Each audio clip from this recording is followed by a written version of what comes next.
Assalamualaikum warahmatullahi wabarakatuh. Bismillahirrahmanirrahim. Alhamdulillahi rabbil alamin. Wa bihi nasta'in ala umuri dunya waddin. Subhanaka la ilma lana illa ma 'allamtana innaka antal alimul hakim. Rabbi syrah li sadri wa yassir li amri wahlul 'uqdatam min lisani yafqahu qawli. Wa ma taufiqi illa billahi alaihi tawakkaltu wa huwa rabbul 'arsyil 'azim. Qala Allah subhanahu wa ta'ala fi kitabihil aziz, a'udzu billahi minasy syaithanir rajim. Bismillahirrahmanirrahim. Ahasiban nasu an yutraku an yaqulu amanna wa hum la yuftanun. Shadaqallahul azim. Bismillahi ma syaa Allah la yasuqul khaira illa Allah. Bismillahi ma syaa Allah la yasrifus su'a illa Allah. Bismillahi ma syaa Allah ma kana min ni'matin famin Allah. Bismillahi ma syaa Allah la hawla wa la quwwata illa billahil aliyyil azim.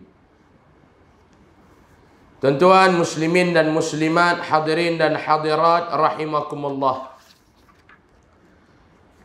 Pertama dan selamanya, marilah sama-sama kita merafakkan setinggi-tinggi rasa kesyukuran kita kehadrat Allah Subhanahu wa ta'ala. Kerana dengan izin serta limpah kurnianya pada malam ini, dengan keizinan daripada Allah Subhanahu wa ta'ala, Allah Subhanahu wa ta'ala memberikan kesempatan masa dan waktu kepada saya dan tuan-tuan sekalian untuk sama-sama kita hadir berada di dalam majlis ilmu ini. Mudah-mudahan keberadaan kita, perhimpunan serta perkumpulan kita pada malam ini di bawah naungan rahmat, kasih sayang serta keberkatan di sisi Allah Subhanahu wa ta'ala. Amin amin ya rabbal alamin. InsyaAllah malam ni kita nak sambung pengajian kitab kita Fahami Bid'ah, Jauhi Perpecahan. Kita sampai kepada muka surat 122. Hak belakang tu tuan-tuan baca, tuan-tuan faham lah. Saya tak mau nak ulas pasal dia ada ulang-ulang poin yang saya dah terang 2-3 kali dah. Dia nak ulang sekitar poin tu saja. Jadi kita tengok pada muka surat 122 nombor 7. Bismillahirrahmanirrahim. Adakah apabila Nabi tidak pernah lakukan sesuatu perkara, maka perkara itu bid'ah? Itu tajuk dia. Jumpa.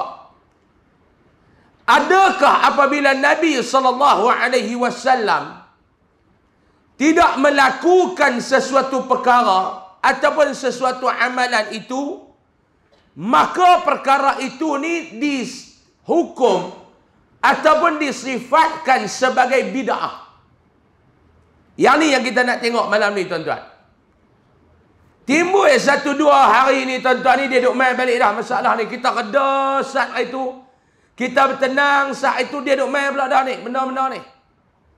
Sehari dua ni tuan-tuan dia duk main pula. Perbalahan di antara umat Islam hari ini tuan-tuan, sehari dua ni berkisarkan tentang perkara-perkara cabang, perkara-perkara furu', perkara-perkara yang ulama berbeza pandangan. Ni tuan-tuan, kalau kita ni duk bertengkar dengan benda-benda yang ulama berbeza pandangan, jawapannya sampai kiamat kita takkan selesai. Sebab benda yang kita duk bahas ni maklum, benda yang kita duk bahas ni maklum, benda yang ulama berbeza pandangan. Benda yang ulama berbeza pandangan. Ada ulama ni dia pegang macam ni, ada ulama ni berpandangan macam ni. Jadi kita duk pegang benda yang ulama berbeza pandangan. Hang pegang dengan A, kami pegang dengan B. Sampai kiamat takkan selesai. Sebab kita duk bertengkar benda yang ulama berbeza pandangan. Kalau kita nak berbeza pandangan ni tuan-tuan, sampai bila? Tuan-tuan faham tak saya nak abang apa ni? Tuan-tuan ni muka pun macam kenapa ni?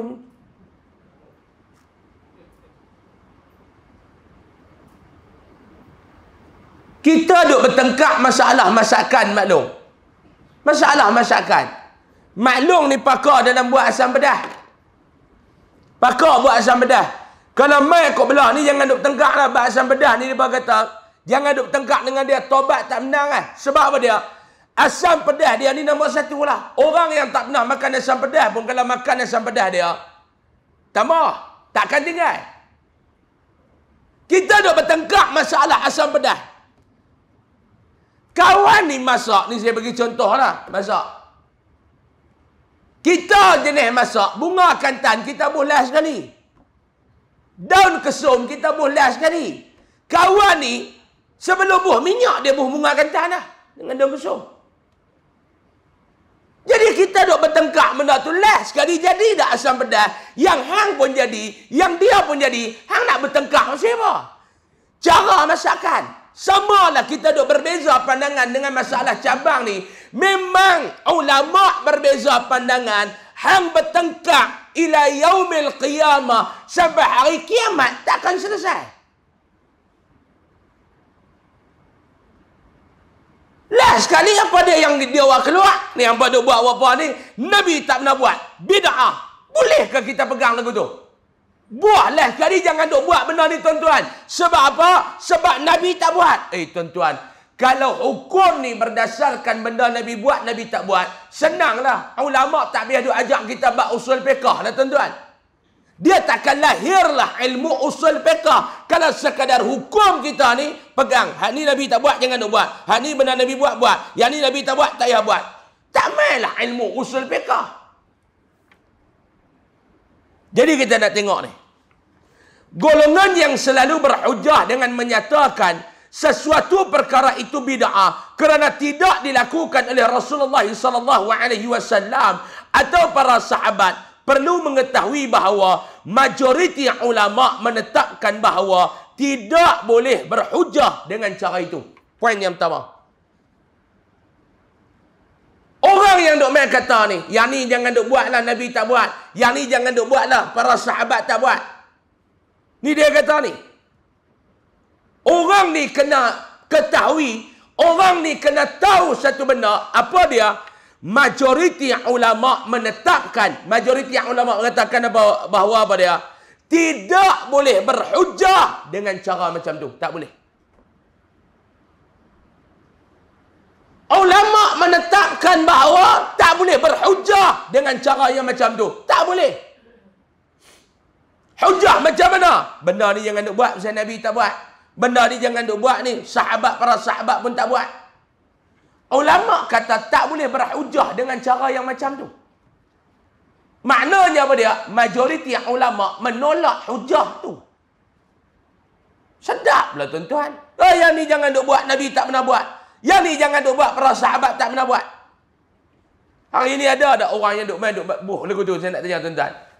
Hari ini ada orang yang duk main duk kata lagu tu, saya nak tanya Pak Long. Ada ke tak?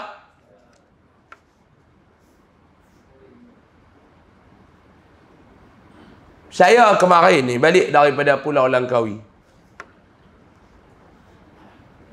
Duk pening mabuk naik feri ni. Kemarin dia kena ombak boleh tahan jugalah kemarin ni. Kepala ni duk semak ni tak sampai ni. Saya pun sampai dekat rumah apa duk relax-relax. Satu WhatsApp masuk mai. Satu WhatsApp masuk mai. Ada seorang sahabat kita ni, dia hantar mai dekat saya satu rakaman. Satu rakaman video yang saya nak buka bagi tuan-tuan dengar. Lebih kurang dalam 3-14 saat. Sebab apa yang saya nak bagi tuan-tuan dengar? Pasal apa yang kita duk baca ni jadi. Ni masalah ni. Ayat jampi ni. Masalah ni ayat jampi ni. Kita ni Pak Long, kadang-kadang kita mai ke surau ni. Pihak surau ni dia jemput mai ulama-ulama besar mai. Jadi kita ni adalah kadang-kadang nak buat ayat penerang hati. Anak kita ketegar. Anak kita ni ngaji tak boleh. Kita ni pun ada sakit-sakit sikit. Kita buka ayat ni, bagi dekat Tok Guru ni baca. Tok Guru ni pun baca amboi. Ataupun kita baca Yasin malam Jumaat. Tuan-tuan baca Yasin di masjid, di surau. Tuan-tuan pun bakat mai, kan masyarakat kita dia bawa ayat dia himpun depan tu, dia buat halaqah bulatan tu. Himpun ayat mai setempat, pakat duk buka tudung, pakat duk baca. Baca Yasin. Bagi lepas benda ni tak boleh buat. Ni ustaz ni lagi tuan-tuan dengar ustaz ni kata apa? Saya bukan ada masalah apa, saya pun tak kenal ustaz ni siapa. Kita bukan masalah peribadi tak suka dekat ustaz tu. No. Saya dengan dia tak ada apa. Sebab saya pun tak kenal dia siapa. Cuma ucapan tu bagi saya tak kena. Kita nak kritik ucapan dia, bukan kita nak kritik peribadi dia. Tak kena. Tuan-tuan dengar, saya buka bagi tuan-tuan dengar. Tuan-tuan dengar, saya bagi tuan-tuan dengar. Saya bagi. Ayat nak bagi perangai jadi elok. Ayat nak bagi dengar kata. Tak ada. Mai lebay mana, lebay RM1, lebay lokak, mai duit beli. Ayat apa ustaz? Ayat ni kalau anak-anak yang tak dengar kata, yang bantah, kalau minum, insya-Allah lah. InsyaAllah. Ayat ni Tok Guru kita juga buat. Budak-budak pondok juga ada selawat ni, insya-Allah. Dia boleh dengar kata, mudah nak bagi semayang, berterang hati. Yang ni semua tuan-tuan tak ada dalam hadis. Tak pernah diajar oleh Rasulullah. Tak ada mana-mana sahabat buat kelaku ni, tak ada. Dia kata lagu tu, yang kita duk baca ayat Yasin apa semua ni, tak ada. Hujah mudah, Nabi tak pernah buat, sahabat tak pernah buat.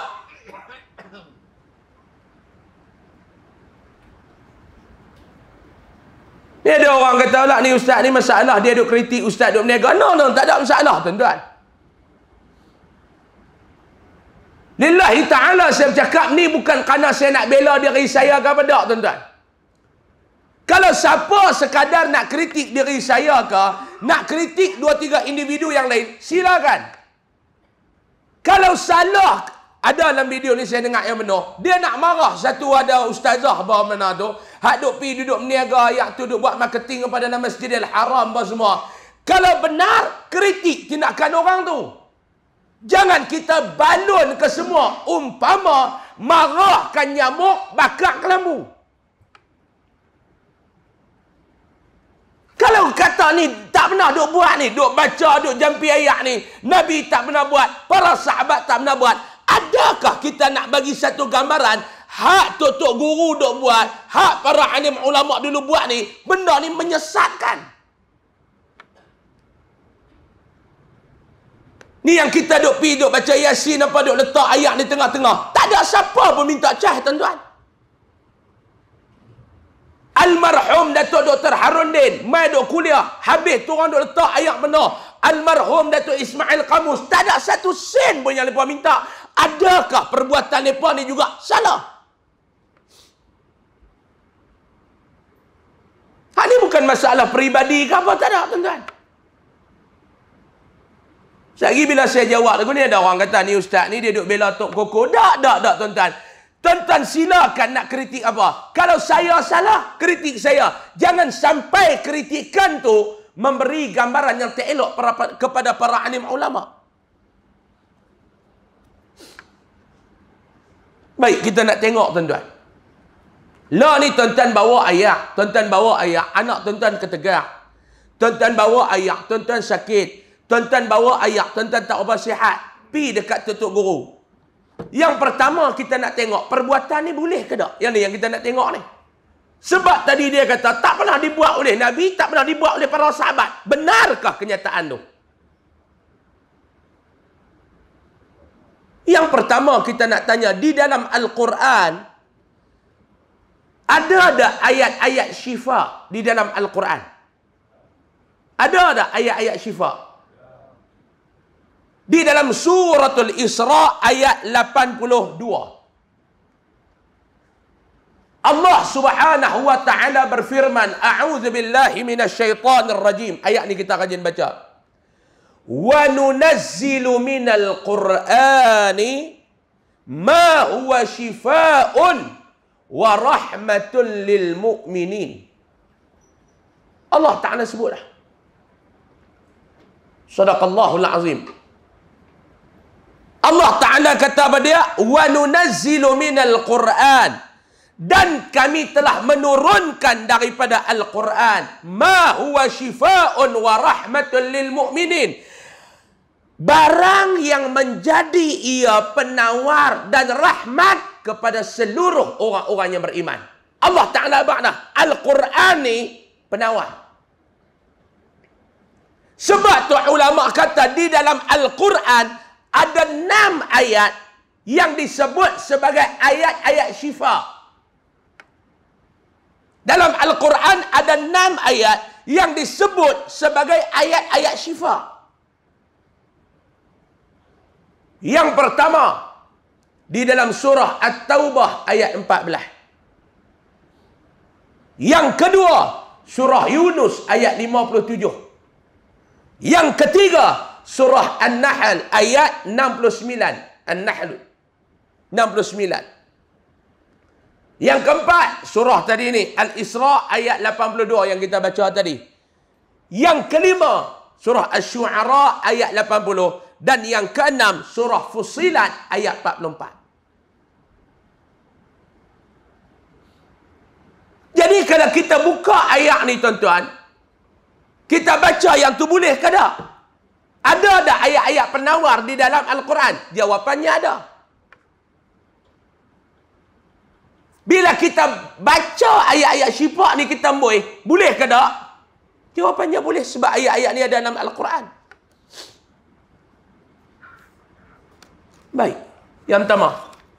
Yang kedua dia katakan tadi ni, benda ni tak pernah dibuat oleh Nabi dan para sahabat. Tadi ayat kata. Mari kita tengok pula dalam hadis. Hadis sahih riwayat Imam Muslim. Diriwayatkan daripada Sayyidatina Aisyah radhiyallahu anha, dia kata apa dia? Kana Rasulullah sallallahu alaihi wasallam idza marida ahadun min ahlihi nafasa alaihi bil muawwidzat.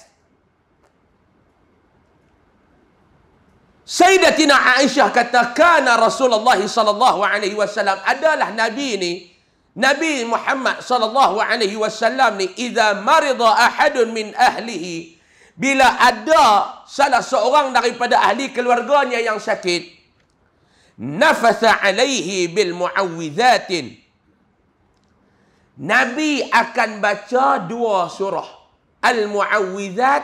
Yang pertama surah Qul huwallah Al-Ikhlas, yang kedua Qul a'udzu birabbil falaq. Lalu Nabi buat apa dia? Nabi embuih dekat kawan tu. Ni boleh ambil ni. Nabi baca Qul huwallah, Nabi baca Qul a'udzu birabbil falaq, Nabi embuih. Falamma marida maradahu alladhi mata fihi, Sayyidatina Aisyah kata, bila Nabi pula sakit, yang sakit Nabi itu membawa kepada kewafatan Nabi sallallahu alaihi wasallam. Ja'altu anfusu alaihi wa amsahuhu bi yadi nafsihi. Sayyidatina Aisyah kata pula, bila Rasulullah sallallahu alaihi wasallam sakit, dia buat lagu mana Nabi buat, dia embuih dekat Nabi. Lalu dia ambil tangan Nabi tu, dia guna tangan Nabi tu sapu badan Nabi. Dia baca-baca, dia muih, dia ambil tangan Nabi tu, dia sapu. Li'annaha kanat a'zama barakatan min yadi. Sebab apa yang dia buat lagu tu? Sebab dia kata tangan Rasulullah lebih barakah daripada tangan dia. Dua. Dalam Al-Quran ada ayat-ayat syifa? Jawapannya ada. Nabi buat tak? Nabi buat. Okey Ustaz, lah ni masalah dia Ustaz. Okey, kita tahu dalam Al-Quran ni ada ayat syifa. Kita semua tahu dalam hadis Nabi ni ada ayat-ayat yang Nabi guna sebagai penawar. Semua kita tahu. Lah ni masalah dia Ustaz. Duk pimbuih ayat tu. Duk pimbuih dekat ayat tu. Lepas tu duk bagi orang minum. Yang ni yang kita kata Nabi tak pernah buat. Yang ni yang kita kata para sahabat ridwanullah alaihim ajma'in tak pernah buat. Dia kata lagu tu. Hujah mereka lagu tu. Kita tanya pula, siapa yang kata? Kamu yang kata ke? Ulama yang kata? Kamu yang kata sahabat tak buat ke? Ataupun kamu tak jumpa lagi yang sahabat buat? Kalau kita baca tak jumpa, jangan kata tak ada. Sebab orang lain mungkin baca, ada. Baik Ustaz, jangan cakap kosong, ada ke tak ada? Di dalam kitab Al-Mawsu'atul Fiqhiyah,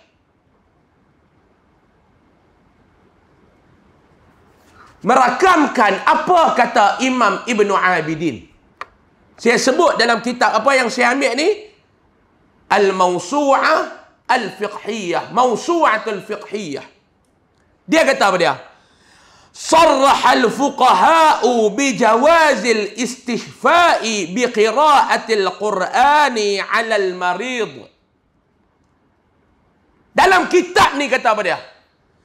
Sarraha al-fuqaha', telah menjelaskan oleh para fuqaha, ulama-ulama ni menjelaskan apa dia? Bijawazil istihfa'i biqira'atil Qur'ani 'alal marid. Hukum harus memberi minum dengan bacaan Al-Quran kepada orang sakit. Orang sakit tu, kita baca Quran, kita muih dekat ayat, kita ambil ayat tu bagi dia minum. Hukum dia apa dia? Harus. Bukan saya kata. Para fuqaha yang menjelaskan. Hukum dia apa dia Pak Long? Harus. Boleh tak? Boleh. Qala Ibn Abidin. Telah berkata Imam Ibn Abidin. Imam Ibn Abidin kata apa dia? وعلى الجواز عمل الناس اليوم وبه وردت الآثار. Imam Ibn Abidin kata وعلى الجواز عمل الناس اليوم وبه وردت الآثار. Atas hukum ni, dia kata atas hukum harus tu, dia kata. Sebab apa? Hukum dia harus buat tadi ni. Baca ayat Quran, muih dekat ayat, bagi orang sakit minum. Hukum dia harus ni sebab apa dia? Perbuatan orang-orang pada hari ini, dia kata amalan yang dibuat tu sehingga hari ini, wabihi waradatil atharu. Sebab ia telah ada, dia telah datang asar, yakni perkataan dan perbuatan yang dilakukan oleh para sahabat Nabi ridwanullah alaihim ajma'in. Imam Ibn Abidin kata perbuatan tu para sahabat Nabi buat. Ustaz tu kata apa tadi tuan-tuan? Nabi tak pernah buat, sahabat tak pernah buat. Imam Ibn Abidin kata apa dia dalam kitab ni? Sahabat buat tak perbuatan tu? Buat. Sebab tu saya kata, kalau kita tak jumpa, pembacaan kita tak jelas, pembacaan kita kurang, kita tak jumpa, bukan semua benda kita tahu. Saya kalau benda yang saya tak jelas, saya takkan cakap. Wallahu a'lam, kita tak tahu. Apatah lagi, ucapan yang kita nak buat tu tuan-tuan, yang boleh memberikan imej yang buruk kepada para alim ulama. Senang hukum yang ni Nabi tak buat. Senang cakap yang ni para sahabat tak buat. Hakikatnya ulama kata apa dia? Para sahabat buat. Kita baca pendek tu ya bau.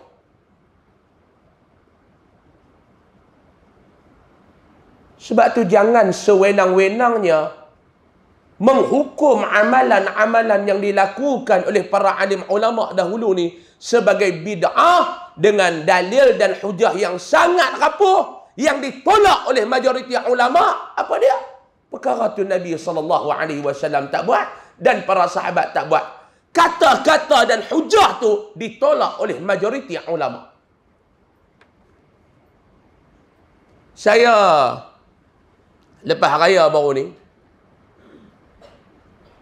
Allah Ta'ala izinkan saya ni tuan-tuan untuk menziarahi bumi barakah Mesir.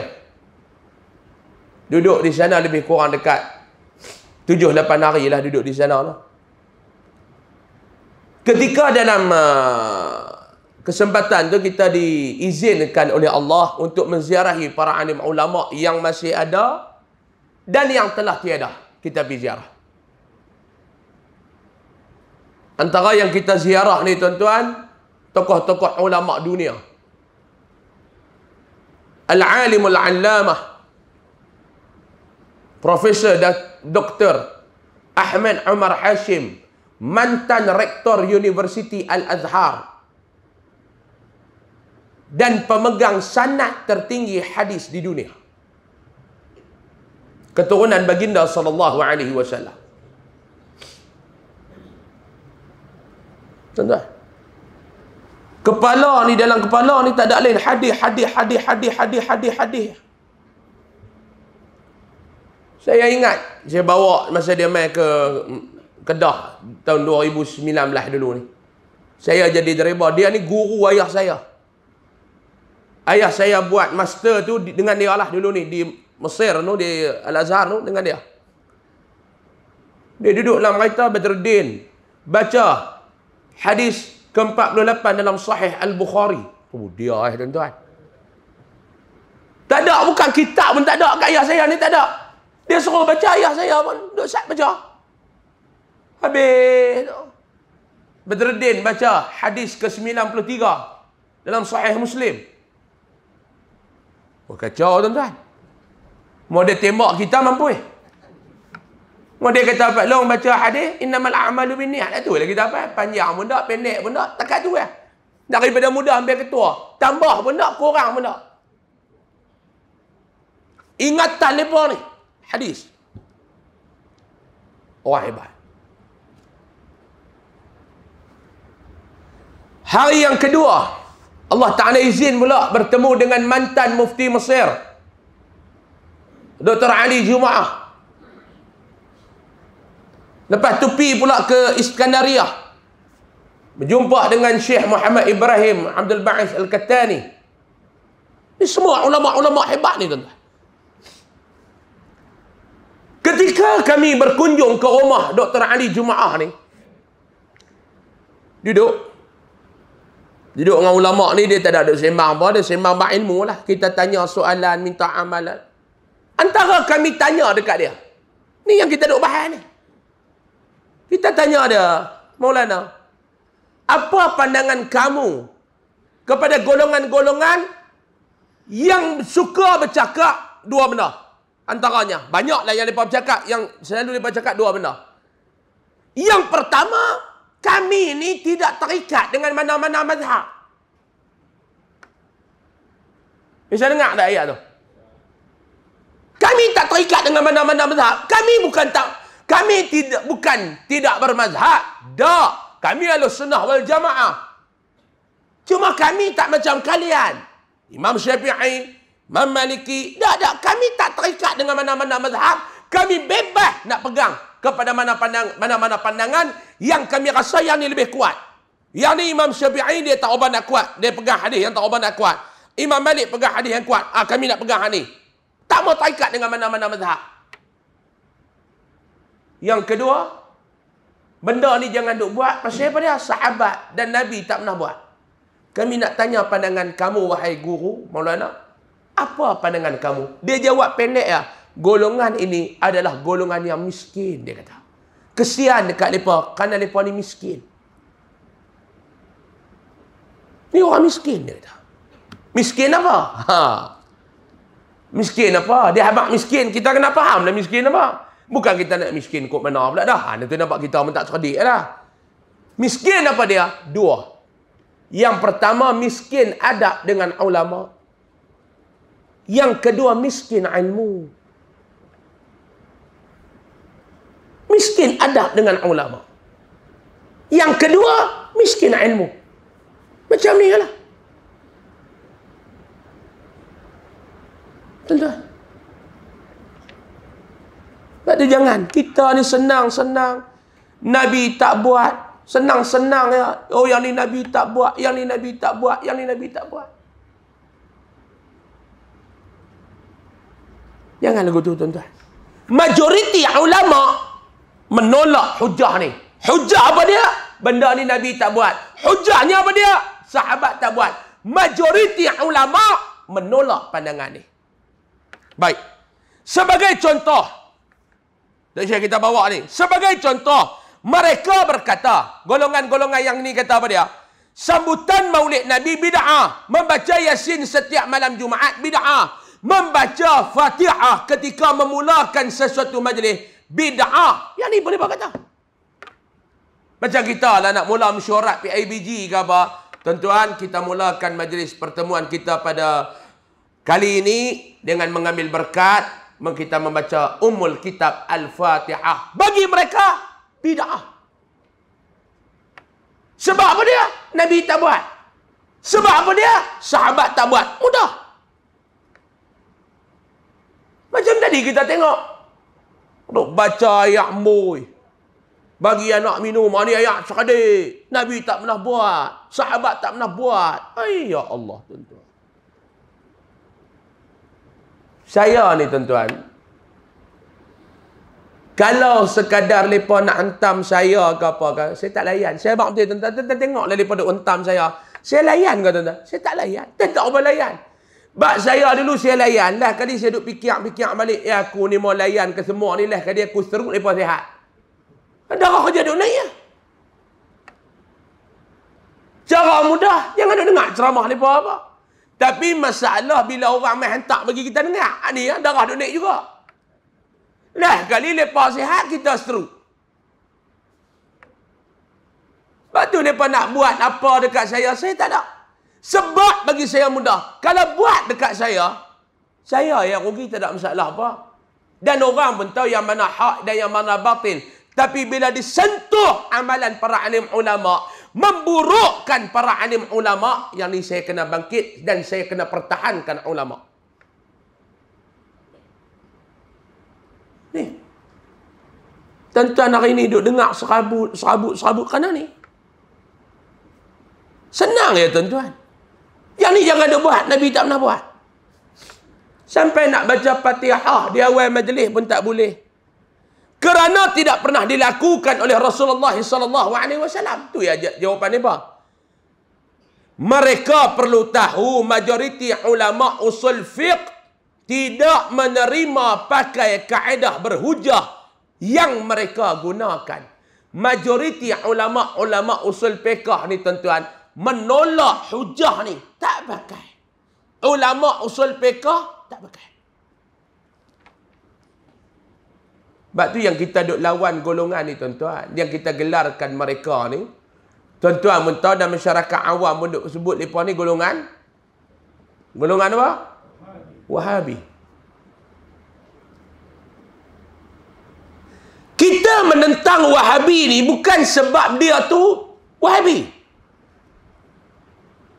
Dan orang Wahabi ni pun, tuan-tuan, dia takkan mengaku kata dia ni Wahabi. Dia takkan mengaku kata dia Wahabi.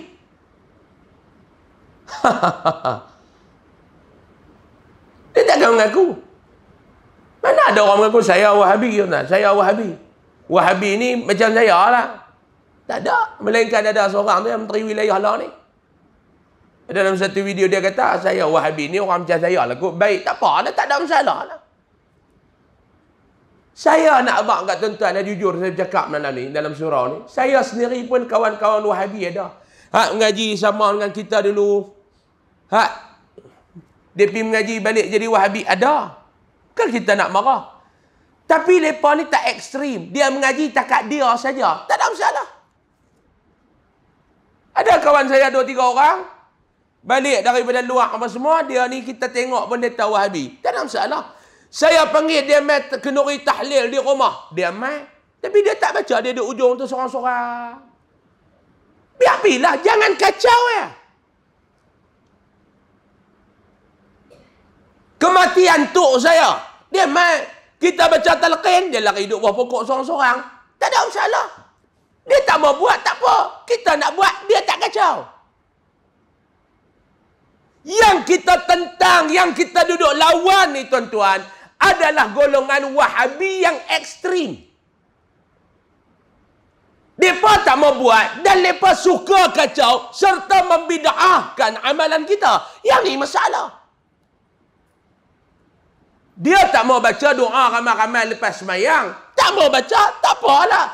Tapi kita nak baca, jangan kamu membida'ahkan perbuatan kita. Dengan jawapan kamu, kita tak buat. Mereka nak buat, buatlah. Tapi kita tak buatlah. Pasal apa kita tak buat? Pasal benda tu Nabi tak buat. Tak apa dah, hang tak mau buat. Tapi bila kami buat, kenapa hang larang? Adakah dengan membaca doa ramai-ramai lepas semayang menjadikan seseorang itu jatuh kepada kekufuran? Baca doa ramai-ramai lepas semayang berkaitan dengan isu akidah ke isu cabang? Isu cabang. Sudahlah, dah tahu benda tu isu cabang. Berkelain sampai mati pun tak selesai. Nak berkelain buat apa? Isu baca Yasin malam Jumaat. Sampai tu imam dipecat. Adakah ini cara kita nak berbeza pandangan? Adakah ini yang diajarkan oleh Nabi? Berhadapan dengan benda-benda berbeza pandangan, dipecat imam. Isu budak mandi di atas gunung cerai, terus buat keluar khurafat.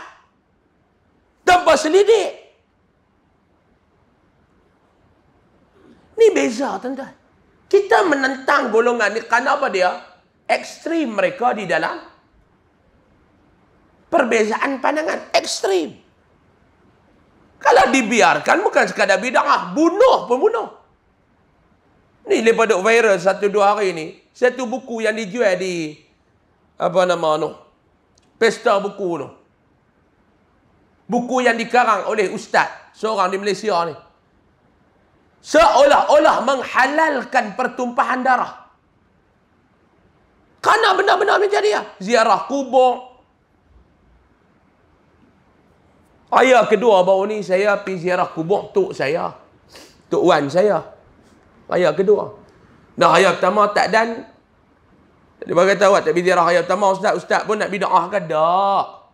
Sebab rumah saya, rumah ayah ni dia tepi surau. Macam ni, surau tu rumah. Turun-turun tu terus pergi buat rumah tu buka kami. Jadi kita tak ziarah dah pada raya pertama. Kami akan ziarah pada raya kedua. Saya ambil gambar. Saya bubuh dalam Facebook. Ziarah. Satu orang dia WhatsApp dekat saya tuan-tuan. Satu orang dia WhatsApp dekat saya. Aku doakan mudah-mudahan Allah Ta'ala melaknati hang. Kerana pergi ziarah kubur tu. Aku doa mudah-mudahan Allah Ta'ala melaknati hang. Inikah adab kita dalam berbeza pandangan, tuan-tuan? Inikah adab kita dalam berbeza pandangan? Yang ni yangkah yang dikatakan perbezaan pandangan satu rahmat ataupun satu bala? Ni yang kita tentang ni, golongan ekstrim macam ni yang kita tentang. Bukan kerana dia ni berbeza pandangan dengan kita tentang, tak. Berbeza pandangan, jangan sampai menghina dan menjatuhkan hukuman. Orang tanya saya, ustaz, ni di Mekah ni macam mana Wahabi ke apa ke? Biar ambil ke mereka lah, saya kata. Biar ambil ke mereka, tu negara mereka. Ni tuan-tuan hantar anak-anak mengaji di luar. Saya nak pesan lah, tuan-tuan ada anak-anak. Pergi hantarlah mengaji di luar. Seronoklah dapat pula biasiswa pengajian di luar ni. Pergi habak dekat dia. Hang mengaji apa dia? Tanya dia. Hang mengaji ni apa dia? Saya mengaji macam ni bah. Tak ni abah nak tanya hang. Hang pergi mengaji dekat tempat hang tu. Hang mengaji cara pembawakan orang di Malaysia ke? Ataupun tak? Macam Malaysia. Abah mereka mengajak mazhab Syafi'i.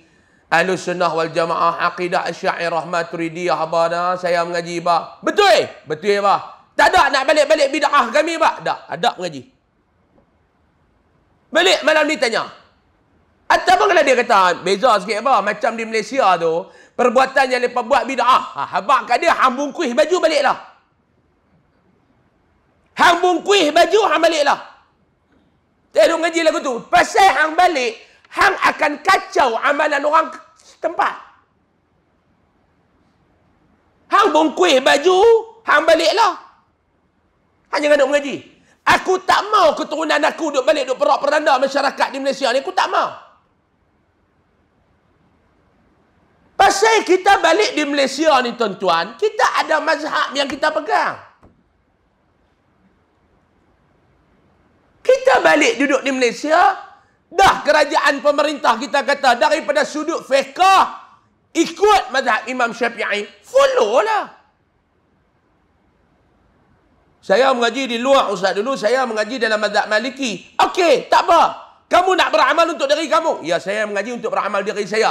Silakan. Jangan kamu kacau amalan orang kampung. Kalau kamu main mengajak pun, jangan sentuh benda tu. Ngajak cara yang kami duk beramal. Tak boleh ke? Kita pergi ke Mekah. Kita cuba tengok adab kita Ahlus Sunnah wal Jamaah. Mazhab Imam Syafi'i.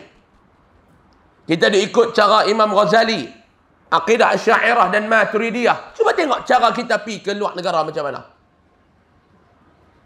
Tuan-tuan pergi ke Mekah. Tuan-tuan pergi di Mekah. Kita semayang di Masjidil Haram. Kita semayang di Masjidil Nabawi. Kita pergi semayang. Sana dia bismillah kuat ke bismillah slow? Bismillah kuat macam kita. Bismillahirrahmanirrahim. Ataupun diam. Bismillahirrahmanirrahim. Alhamdulillahi rabbil alamin. Ada tak lepas kita mayang kita kata pok ni tak betul? Ada. 5 waktu duduk pergi tu. Sebab apa dia? Kita diajar untuk berlapang dada. Kita pergi ke negara mereka. Mereka ada pegangan yang mereka pegang. Kita meraihkan tak pandangan mereka? Sepatutnya balik main Malaysia jadi macam tu. Sembahyang subuh, mereka ada kunut ke tak? Mereka ada kunut ke tak? Tak ada. Dia bagi tak ruang kita belakang nak berderah kunut? Yang kita pun tak baca kunut pasal apa? Tentang pergi Mekah. Mereka tak baca kunut, kita boleh tak baca kunut di belakang? Boleh. Yang kita pun nak pergi tukar mazhab kat sana pasal apa? Dia pun i'tidal lama tiba Allahumma hdini fi man hadait. Ada tak kita kata aku semayang subuh aku tak apa semayang dekat masjid. Sebab apa dia? Saya dia tak baca qunut. Ada tak orang kita buat lagu tu? Tak ada. Habis semayang lepas tak ada duk baca doa ramai-ramai. Ada tak kita kata perbuatan lepas tu salah? Tak ada. Ada tak kita mungkin duduklah doa apa dengan Allah Taala mungkin doa. Tak ada, kita takut boleh harap tempat bala. Ingat-ingat apa? Sepatutnya balik mai ke Malaysia, ra'i sebagaimana kita boleh ra'i negara luar. Itu adab Ahlus Sunnah wal Jamaah. Boleh faham? Boleh faham? Kita masuk rumah orang, kita jangan duk komplain rumah orang. Sebab setiap orang, cita rasa dia berbeza. Rumah kita duk rasa elok. Orang mai, orang tengok tak elok. Rumah orang, kita rasa tak elok. Tapi tuan rumah tu rasa elok. Anda masuk rumah dia, apa rumah hang ni tingkap tak ada. Kau suka aku lah. Aku buang tingkap, ikat bata, aku minta duit hang ke? Tak kan? Aku tak minta duit hang kan? Tak. Kau suka aku lah rumah aku tak mau buat tingkap. Kalau rumah aku tak mau ada bumbung, hang nak keluar apa? Masalah kita nak pergi rumah orang, suruh buat rumah orang tu macam rumah kita. Ni masalah kita. Masuk rumah dia apa? Bilik kecil. Lah. Bilik kecil pun bukan aku nak ajak Ahmed tidur rumah aku. Ni apa bilik iyak luas yang bilik tidur kecil lah. Hang tak tahu ke aku jenis mandi satu family? Cuba kalau orang pergi rumah kita, orang duk komplain pula malu. Masuk rumah kita, apa ni tang? Kapet lagu ni orang tak pakai, RM80, orang beli hak RM800. Rasa lagu mana? Lah kosyen pun haram, tak sedap duduk rasa tulang muka kok kena. Oh, ni buang bunga, bunga pun beli murah. Rasa lagu mana mak long? Lah meja makan lah, meja ada kursi tak gila kot. Cuba. Kita rasa macam mana kalau orang nak main komplain rumah kita? Ni masalah kita. Kita duk rasa diri kita ni perfect. Kita pergi rumah orang. Lah rumah hang ni pintu banyak lah, pelik lah pintu. Lah. Hang tak tahu ke dia ni keturunan Abang Jamil? Hang mengaji tak silsilah dia ni? Keturunan dia main ikut mana ni? Keturunan dia keturunan Abang Jamil. Hang tak tahu lah. Nama dia Ibrahim. Ibrahim bin Azman. Azman bin Musa. Musa tu bin Jamil. Jamil, Abang Jamil. Rumah dia pintu banyak, ikut suka dia lah. Rumah dia kita masuk. Rumah kita masuk ruang tamu. Rumah dia masuk jamban. Masuk jumpa jamban. Lepas jamban, bilik tidur. Lepas bilik tidur, bilik ayak. Lepas bilik ayak, baru jumpa dengan ruang tamu. Ikut suka dia lah tu rumah dia. Dia rasa betul dah. Kita pergi rumah orang, zip mulut, duduk dia. Jangan duk ingat. Boleh? Balik main Malaysia, buat cara Malaysia lah. Jangan duk buat cara luar. Di dalam istilah usul fiqh, perkara ni disebut sebagai at-tark. Umumnya ialah perkara yang tidak dilakukan oleh Nabi ataupun para sahabat. At-tark tu makna apa dia? Maknanya benda tu Nabi tak buat, benda tu para sahabat tak buat dalam usul fiqh. Ni kita nak tengok bagaimana ulama-ulama usul fiqh nak menjelaskan kepada kita, adakah perkara yang Nabi tak buat? Adakah perkara yang para sahabat ridwanullah alaihim ajma'in tak buat? Benda tu kita tak boleh buat. Ulama fiqh kata, usul fiqh kata, benda tu, perbuatan tu disebut sebagai at-tark.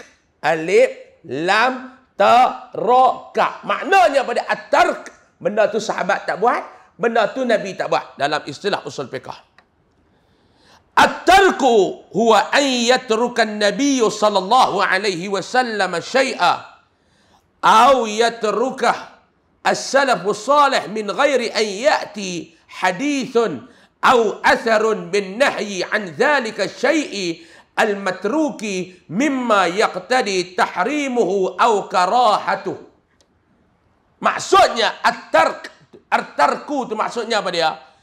Tidak dilakukan ataupun ditinggalkan. Maknanya benda tu Nabi tak buat dan benda para sahabat tak buat. Maksudnya ialah perkara yang ditinggalkan oleh Nabi dan para salafus salih. At-tarku tu kalau tengok dalam mu'jam, kalau tengok dalam dictionary, kalau tengok dalam kamus, maksudnya benda yang ditinggal. Dalam ni dia panggil benda yang tidak dilakukan oleh Nabi sallallahu alaihi wasallam, benda yang tidak dilakukan oleh para sahabat ridwanullah alaihim ajma'in, dan perkara-perkara yang tidak dilakukan oleh para salafus salih. Baik. Mereka tidak melakukannya. Mereka tak buat. Tapi, dia ada tapi. Tiada tanpa ada nas yang melarang perbuatan yang ditinggalkan tersebut yang menunjukkan sama ada haram ataupun makruh. Mereka tak buat. Cara dia kita nak faham mudah. Mereka tak buat. Nabi tak buat. Sallallahu alaihi wasallam. Sahabat tak buat. Ridwanullah alaihim ajma'in. Para salafus soleh tak buat. Tetapi tidak ada dalil. Tidak ada hujjah. Tidak ada nas yang melarang perbuatan tersebut. Kalau Nabi tak buat dan Nabi larang, yang tu sepakat jangan buat. Nabi tak buat. Kita duk buka-buka hadis, Nabi tak buat. Kita selok lagi kitab-kitab hadis yang lain, ada larangan pula Nabi melarang perbuatan tersebut. Yang tu sepakat kita pun tak buat. Sahabat tak buat. Kita duk buka dalam kitab-kitab sirah. Dan ada kalam, ada kata-kata para sahabat yang melarang perbuatan tersebut. Kita sepakat benda tu jangan nak buat. Yang tu sepakat. Lah ni masalah Nabi tak buat dan Nabi tak larang. Hak ni yang jadi masalah lah ni. Boleh buat ke tak boleh buat ke? Sahabat tak buat dan sahabat tak larang. Hak ni yang tergantung ni. Boleh buat ke tak boleh buat ke? Jika Nabi SAW tidak melakukan sesuatu perkara, maka perbuatan Nabi SAW yang tidak melakukan perkara tersebut tidak boleh dijadikan hujah bahawa perbuatan itu haram ataupun makruh. Ini Tok Syekh kita kata, kalau benda tu Nabi tak buat, benda tu tak boleh jadi hujah lagi. Nak jatuhkan hukum haram hang buat, nak menjatuhkan hukum makruh hang buat, tak boleh lagi. Sebagai contoh, kita tidak boleh memberikan hukum makan di atas meja atau makan menggunakan garpu sebagai haram ataupun makruh dengan alasan Nabi SAW ataupun para sahabat tidak melakukannya. Ini contoh orang kampung. Tuan-tuan, benda ni mudah. Kita babak ni apa? Hang pun pergi mengajak tu ni aitan ni unta. Tu tak boleh jadi hujah. Ni jangan duk makan atas meja bid'ah. Jangan duk makan guna garpu bid'ah. Rumah jangan duk pasang atap genting apa semua bid'ah. Ambil pelepas tamak lah bu. Rumah bumbung kan. Jangan duk guna ni atap apa zen ke, atap genting ke apa ke. Monia tak monia ke apa, hampir ambil pelepah kurma bubuh lah. Kalau kurma tak ada, ambil pelepah kelapa sawit. Lebih kurang dah tak bubuh. Saya ingat ada Pak Long tu, dia pergi Mekah, dia kata, lah, kelapa sawit pun ada. Kurma Pak Long. Dia kali pertama, tapi dia tak tahu kata pokok kurma tu irah-irah kelapa sawit. Dia pun kebun kelapa sawit pun banyak. Dia kata kelapa sawit pun ada ni pokok kurma. Oh, dia kata macam tu tak? Saya ada ingat dia tinggi lagu pokok nyok tu. Sebab tu saya duk kata, kalau tak tahu jangan buat palatau. Nanti orang tahu kata kita tak tahu. Yang kita ni tak tahu kata orang tahu kata kita tak tahu. Kita ada ingat ke orang tahu kata kita tahu, padahal orang tahu kata kita tak tahu. Ni masalah ni. Pergi ambil lah pokok kurma main buat atap hang. Tak boleh lah guna hujah lagu tu. Boleh? Dia kata janganlah. Dia kata ni hang duk pakai. Tak boleh. Hang duk mayang pakai kain plekat. Hang duk mayang pakai baju teluk belanga. Hang duk mayang pakai lebah. Janganlah pakai lagu tu. Pakai baju bah yang guna Nabi pakai. Tak kena lagu tu. Tak boleh. Hujah lagu tu tak boleh. Orang yang mempertahankan hukum perbuatan tersebut sebagai haram semata-mata kerana Nabi SAW tidak melakukannya adalah jahil. Orang tu orang jahil, kata Tok Syekh kita. Tentang cara pengeluaran hukum di dalam Islam. Hak ni yang Dr. Ali Jumaah kata apa tadi? Miskin. Dia orang jahil. Yang bercakap ni orang yang tak erti apa. Daripada sudut pengeluaran hukum dalam Islam, dia ni jahil. Dia ni tak erti apa. Dia ni tak tahu. Tapi dia buat palatau. Ni. Tuan-tuan kalau dengar orang nak cakap lagu tu, tuan-tuan boleh tahu lah, ini orang jahil. Maka begitulah halnya dengan golongan yang selalu berhujah dengan menggunakan frasa perkataan, amalan ini haram atau bid'ah kerana Nabi SAW tidak melakukannya. Atau jika amalan ini baik, tentulah Nabi SAW akan melakukannya. Dia main pula golongan macam tu. Yang pertama hujah dia, jangan duk buat pasal Nabi tak buat. Jangan duk lakukan pasal Nabi tak pernah buat. Dia main ayat yang baru sikit, dia kata, tuan-tuan, kalau benda yang kita buat ni benda baik, dah tentu Nabi buat dulu pada kita. Hak tu berada juga jenis guna lagu tu. Ini orang jahil, kata Tok Syekh kita. Bukan saya kata, Tok Syekh kita kata. Kalau menggunakan tasbih itu amalan yang mulia ketika berzikir, dah tentu Nabi guna tasbih. Nabi tak guna jari. Hei. Tasbih mudah nak kira. Tuan-tuan nak kira ni tuan-tuan. Berapa ramai yang boleh khusyuk nak kira lagu ni? Ada orang dia tak ubah nak tahu kira lagu ni. Dia duk kerja pusing-pusing kat 200 dah. Dia kata buat tak berhenti, dia kata tak tahu apa dia tekan lah. Jadi guna biji tasbih. Had biasa tu dia buat bulat.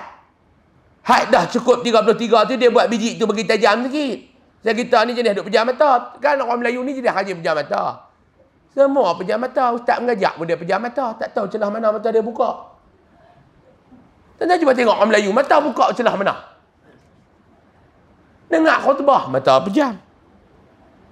Zikir. Mata pejam. Ustaz mengajak pun mata pejam. Saya nak pesan kat Mak Long, Pak Long ni. Jangan duk pejam kerak ingat. Kok buka dalam kubur lah mata tu. Pejam pergi pejam. Celik-celik duk dalam kubur. Mampu Mak Long. Duk pejam sangat.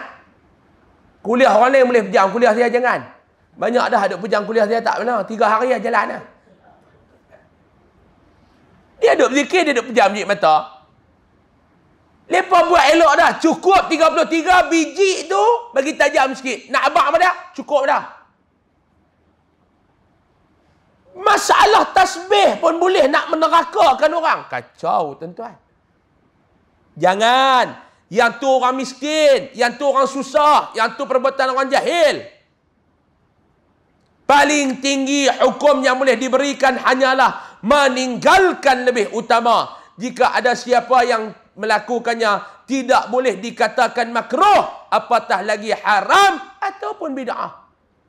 Paling-paling beradab pun, dia kata paling-paling nak kata pun tapi tak elok kata lah. Kalau nak kata pun dah Nabi tak buat, kita tak payah buat lah no. Tapi kalau nak buat pun silakan. Dia tak haram, dia tak makruh. Tapi dah Nabi tak buat, kita tak payah buat lah. Kalau nak kata pun, tapi tak payah duk kata lah. Pasal benda tu bukan benda haram. Benda tu bukan benda maksiat. Benda tu bukan benda berdosa. Benda tu bukan benda berdosa. Macam jampi ayat, jampi, baca ayat Quran jampi. Tadi Imam Ibn Abidin kata para sahabat buat. Okeylah kalau kata tak buat sekalipun. Adakah benda tu kalau kita buat merosakkan akidah? Yang kita nak kena pertahan ni tuan-tuan. Kalau perkara tu dilakukan oleh umat Islam, benda tu merosakkan akidah. Yang tu kena pertahan. Kalau benda tu tak merosakkan akidah, silakan.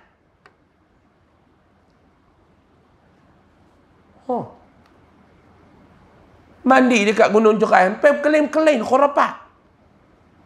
Apa dia ni? Adakah kerana mandi itu tuan-tuan boleh merosakkan akidah?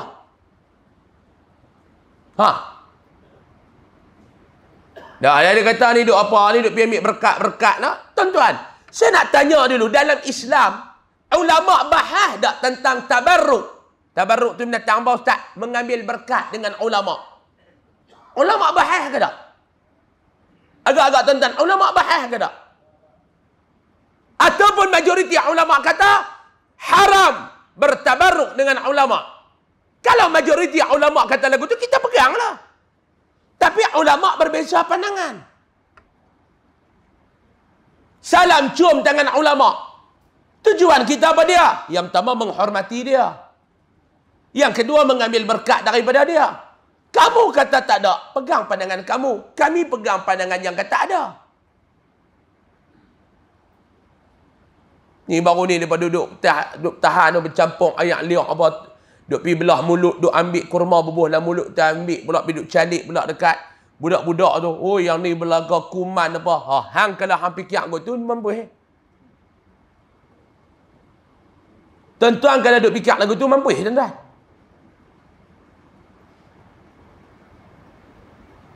Tuan-tuan mau duk fikir dengan akal lagu tu kacau.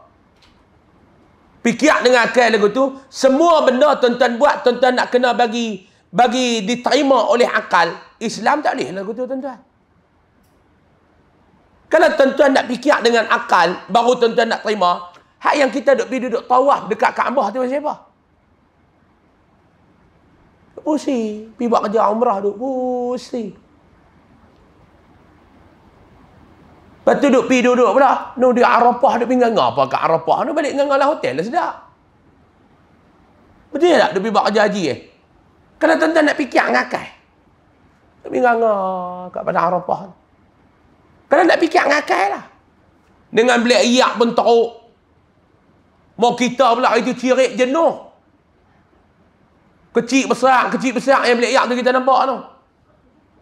Ha, maklum kan? Cirit maklum mau dia kemut pun tak mau masuk dah, dia nak keluar lah. Kecil besar yang nampak pintu jamban tu. Hak kawan dalam tu pun lama lah. Oi, cepatlah hang ni batu ke apa? Tuan-tuan biasa tak? Nak kencing ke nak terberak tunggu beliak lama.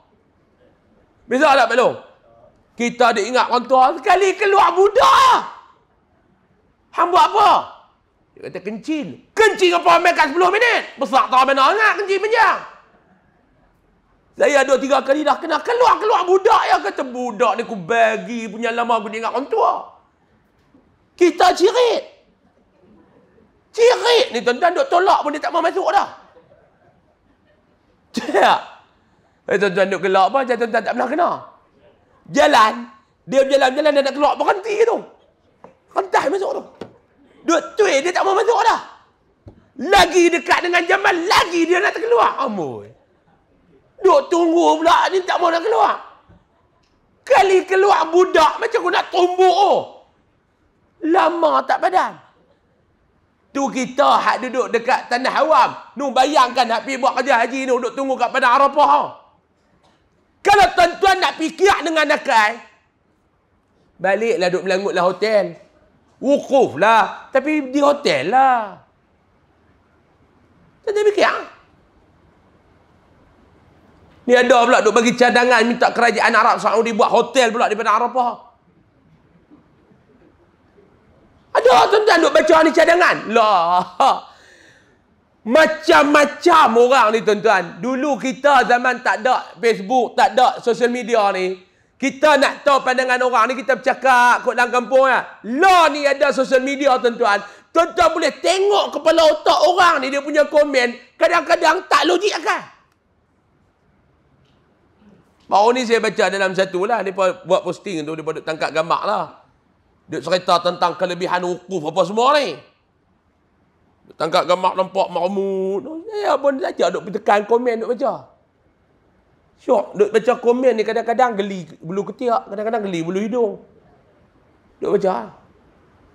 Ada yang komen tu, Allah inilah nikmat. Saya biasa buat kerja haji tahun 2005. Walaupun panas, walaupun duduk di sini macam-macam, tetapi nikmatnya hanya orang yang pernah melalui saja akan merasai. Satu. Baca pula komen. Ramai-ramai tu menyawa lepas ke? Nombor 2. Hidup komen ni kita nak baca. Hak nombor 3 tu. Hak nombor 3 ni, dia kata duduk belah peniaga. Dia komen tu. Pasal saya tengok Facebook dia ada like tu, SOP tu, saya orang peniaga tu. Saya kata orang peniaga. Dia komen hak nombor 3 tu. Dia kata jamban ada berapa biji, ramai tu. Dia tulis tu. Hak ni dia memang kira jamban dia. Dalam banyak-banyak tu saya baca, satu komen tu, win lah. Dia kata puak-puak Arab ni tak nak terfikir kan nak buat hotel. Banyak mana untung. Buat hotel di Padang Arafah tu. Dia kata banyak mana untung.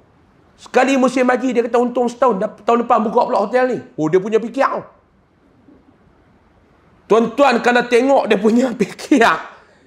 Boleh angkat dia jadi tim tank ekonomi PM tu. Cek-cek balik kerja pun tak ada. Dia punya memang kedai kopi ke ni. Hak bagi cadangan tu. Ni yang kata orang ni maklum dia macam-macam. Dia tak semacam. Dia macam-macam. Orang ni, dia tak semacam. Dia macam-macam. Faham tak? Orang ni, dia memang tak semacam. Sebab apa dia tak semacam? Sebab dia ni macam-macam. Dia ni macam-macam. Tuan-tuan tak payah tengok. Tuan-tuan tengok kelaku tuan-tuan main kuliah sudah. Tuan-tuan cuba tengok kelaku tuan-tuan main kuliah ni. Ada orang, dia kerana duduk tepi ustaz. Dia main awal 6 serah sampai dah. Sebab apa dia? Aku nak duduk tepi ustaz. Dia main duduk tepi ni. Duduk tengok kita lagu tu. Ada orang cakap fikir, aku tak mau duduk tepi ustaz. Aku duduk kat jauh pun jadi. Malaikat kata nampak aku, dia tulis juga. Ada duduk ujung. Ada orang dia kata, aku jenis aku tak boleh. Aku jenis aku. Aku kena duduk luar, kena rokok. Ada orang lagu tu. Ni yang kata orang ni dia tak semacam. Dia macam-macam. Sama dengan Ustaz Amir mengajak ni pun dia tak semacam. Ada Ustaz jam bunyi dia berhenti. Ada ustaz jam dia kena tutup pasal dia tak mau berhenti. Ada juga jenis tu tuan-tuan. Dia tak semacam. Ini saya nak berhenti dah. Saya tahu lah. Saya tahu lah tuan-tuan punya duk kata tu. Dia duk kata kat orang. Dia pun tak semacam lah. Saya tahu lah. Tapi orang kena tutup jam. Ada ustaz dia pun buka jam ceri. Dia kata jadi tuan-tuan. Waktu pun dah buka. Nama pun kuliah maghrib. Kalau saya lajak lagi nama dia kuliah Isya. Dia punya hujah kot tu. Ustaz aja dah tak berhenti. Dia pun kena tutup jam. Ni yang kata orang ni dia macam-macam. Dia macam dia tak semacam. Jadi kita ni tak payah duk kata lah apa-apa. Sebab benda tu bukan haram, benda tu bukan makruh. Ibnu Hajar berkata, yang tu kita sambung pada bulan depan. Wallahu'alam. Bulan depan ada ke cuti bang? Sebab dia kena raya kedua, raya ketiga lagu tu lah. Cuti kan no? Melih lembu pun tak habis lagi. Apa dah? Oh sini raya kedua Melih. Ada cuti. InsyaAllah kita jumpa lepas raya lah. Wallahu'alam. Kalau ada pun saya tak main, saya pun raya-raya kan nak mau main kan tuan-tuan. Lagi bini saya boleh tiap, tak erti nak mengajak, tak kira raya. Bini saya pun mau boleh tiap, lebih kurang bini Pak Long lah, dia payah berhenti. Lain kali kita, orang perempuan ni tuan-tuan, mau berkelain, mau kita duduk tengkak, tobat tak menang lah. Saya nak abang kat Pak Long lah. Pak Long nikah lama pada saya. Tapi saya nak abang lah. Orang perempuan ni Pak Long mau bertengkak. Tobat tak menang lah. Kalau kita dah duduk nampak nak menang, mereka nak kalah. Satu ayat yang mereka kata. Hampa tahu apa, hampa tak nak duduk tempat kami. Habis tak menang lah. Jadi saya pun duduk fikir. Mau bertengkak, menang pun tak ada lebih. Mau duduk diam pun tak ada kurang. Bebek-bebek diam lah. Jadi saya belum dia kena boleh tiap. Kita cuti bulan depan. Wallahu'alam. Jadi tuan-tuan, mudah-mudahan Allah Ta'ala merahmati pertemuan kita pada malam ni. InsyaAllah, panjang umur, mohon rezeki, jumpa lagi. Dan saya suka untuk nak kongsi sedikit dalam 2 minit di akhir ni tuan-tuan. InsyaAllah, esok tuan-tuan doakan saya nak ke Thailand esok ni. Malam ni pun dia kalau ikut hati ni, dia tak apa nak mau main, dah ketak kaki nak masuk Thailand. Pergi buat berdepas apa semua dah pergi tadi. Pak Long nak pergi Thailand esok. Bukan nak pergi ziarah adik-beradik ke apa tak. Esok saya nak pergi melawat. Kalau tuan-tuan masih ingat pembinaan masjid yang saya main kutip duit kat tuan-tuan ingat. Kita buat di Yala, ingat tak Pak Long? Baru ni bulan Ramadan baru ni saya main kutip duit buat surau. Sebab tu saya kata kat tuan-tuan, saya tak terasa orang nak perli apa. Duk jual tok koko, duk pergunakan ayat Quran, duk pergunakan agama apa semua. Masuk telinga kanan, saya keluar telinga kiri lah. Sebab mereka duk hina-hina tu saya nak abang kat tuan-tuan. Daripada tok koko tu lah kita bina masjid tu. Di samping sumbangan tuan-tuan. Daripada tok koko tu lah ni surau yang saya duk bina tu dah berjalan dah. Setengah daripada pembinaan tu adalah keuntungan Tok Koko. Setengah lagi tuan-tuan bagi. Kerana Tok Koko tu lah tuan-tuan ni, untung dia saya boleh bagi 2,600 keluarga semasa PKP pertama sumbangan. Kerana Tok Koko tu lah yayasan kami lah ada 4 buah. Termasuk mahat tahfiz kami 5 buah mahat tahfiz di bawah pengurusan yayasan. Kerana Tok Koko tu lah asnaf yang sakit apa semua tu kita boleh bantu. Orang nak hina lah tuan-tuan. Jadi esok ni saya nak masuk pergi Thailand, saya nak tengok masjid tu. Untuk makluman tuan-tuan, sudah siap dengan sempurna. Sudah siap dengan sempurna. Berapa habis apa semua dah ustaz? 1 juta lebih. Saya ucapkan jutaan terima kasih banyak-banyak. Esok saya akan buat pergi lagi sumbangan akhir. Tuan-tuan tunggulah, saya akan update dalam Facebook saya pada hari Jumaat ni. Tuan-tuan tengok dia punya gambar. Dah boleh guna dah. Dah boleh guna dah. Berapa ramai warga yang duk guna ni ustaz? 1,000 orang. Warga tempat tu saja 1,000 orang. Sebab dia duduk dalam pusat pengajian. Maknanya kalau semayang zuhur, semayang asar, 1,000 orang. Doa saya kepada Allah agar Allah Ta'ala mengalirkan pahala ni kepada tuan-tuan semua lah. Amin. Ya Rabbal Alamin. Sebagai amanah, saya kena pergi tengok esok. Saya nak pergi tengok. Baru ni dah 2 tahun dah tak boleh masuk. Pasal PKP apa semua. Dulu saya duk pergi tiap-tiap bulan. Tiap-tiap bulan. Orang kot dia kata every month. Duk pergi tengok. Saya duk pergi hantar duit tiap-tiap bulan. Sekali saya bawa 120,000, 50,000. Bubuh lah. Selit apa semua ni. Oh, masuk siam. Tekan minyak sampai berdiri. Tuan-tuan tak pandai berhenti. Takut kena tembak. Bawa duit banyak-banyak. Tak bawa nak buat lagu mana? Nak back in mana boleh luar negara ni. Dia banyak soalan apa? Bubuh lah. Dalam beg kawan ni, apa bubuh lah seorang sikit. Bawa saya biasa awak masuk 200,000 lebih. Mau kena tu. Tawakal kepada Allah, pergi. Pergi sampai alhamdulillah siap dah. 1 juta lebih malah. Alhamdulillah. Dan surau yang kita buat, yang saya mai kutip di tuan-tuan tu bulan lepas tu, alhamdulillah surau ni pun dah berjalan. Lah ni kita buat 2 tingkat. Surau tu kita buat 2 tingkat. Kombinasi di antara modern dan tradisional, di antara modern dan hipster. Tu surau kita. Dia gabungan. Atas kita buat dia tradisional sikit. Dalam atas moden. Istilah kalau budak-budak dah duk katakan, luar setinggan dalam 5 bintang lah. Luar setinggan dalam kondo. Luar tu saya buat jenis lama dah, saya pakai papan cantik macam tu lah papan tu. Tapi bahagian dalam moden, saya buat moden. Di bawah pula, bawah tu saya buat bata. Buat bata apa, dia nampak moden luar. Tapi di dalam hipster. Kok mana Ustaz? Tuan-tuan kena pergi tengok lah. Jadi kita buat. Untuk lah ni di peringkat bawah, lebih kurang dalam, saya ingat di bawah ni dah hampir 80% dah siap. Projek dah berjalan. Lah ni nak tinggal naik atas ya. Naik atas. Anggaran kita lah tuan-tuan, anggaran kita kalau Allah Ta'ala izin ke apa ke, saya ingat pertengahan bulan 7 dah siap dah kot. Ataupun paling lewat ujung bulan 7. Pasal perasmian kita 30 hari bulan 8. Perasmian dia 30 hari bulan 8. Dalam tu, di bawah ni kita buat surau. Di bawah kita buat surau. Pengajian, semayang. Surau macam tuan-tuan lah. Di bahagian atas kita gunakan sebagai perpustakaan maktabah. Perpustakaan dan juga sebagai pusat aktiviti dakwah. Atas ni kita nak guna untuk kelas-kelas, bimbingan saudara baru. Di bawah ni untuk pelajar-pelajar tahfiz, guna orang kampung main mengaji.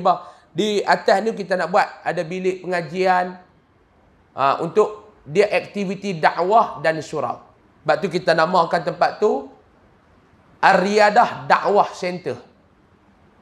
Ar-Riyadah Dakwah Center. Dalam tu dia ada pusat perjalanan dakwah. Di dalam tu dia ada surau, dia ada pusat pengajian, dia ada perpustakaan.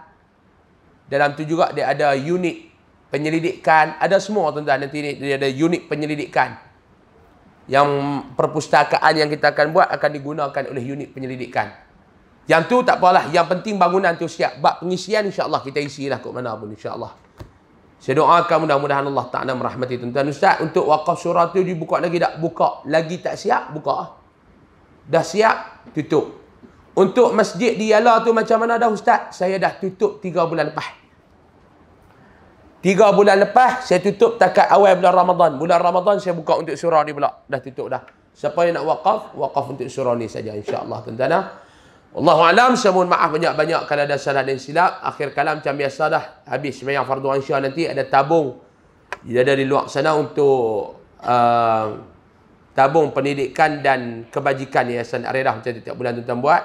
Dan juga di bawah sana ada jualan tok koko tuan-tuan boleh dapatkan. Wallahualam, saya mohon maaf banyak-banyak. Kita tangguh dengan tasbih kafarah dan surah Al-Asr. Bismillahirrahmanirrahim. Alhamdulillahirabbil alamin wassalatu wassalamu ala asyrafil mursalin wa ala alihi wa sahbihi ajma'in. Allahumma anfa'na bima 'allamtana wa 'allimna ma yanfa'una warzuqna 'ilman yanfa'una wa zidna 'ilma. Alhamdulillah ala kulli hal wa na'udzubika min hal ahli an-nar. Sallallahu ala sayyidina Muhammad walhamdulillahi rabbil alamin. Taqabbalallahu minkum. Assalamualaikum warahmatullahi wabarakatuh.